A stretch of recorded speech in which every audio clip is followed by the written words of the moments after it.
کیا آپ جانتے ہیں کہ امام مہدی علیہ السلام کون ہے، جن کا مسلمان آنے کا انتظار کرتے ہیں، اور جب بھی کبھی مسلمانوں پر ظلم ہوتا ہے تو وہ امام مہدی کو یاد کرتے ہیں۔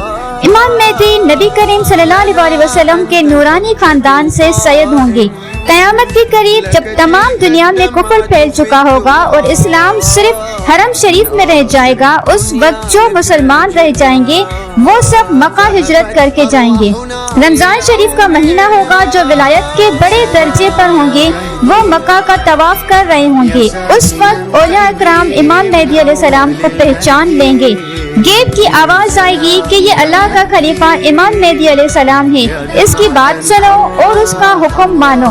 پھر سارے مسلمان ان کے ہاتھوں پر بیعت کریں گے۔ پھر امام مہدی سب کو لے کر ملک شام آ جائیں گے، جہاں حضرت عیسیٰ علیہ السلام کا ظہور ہوگا۔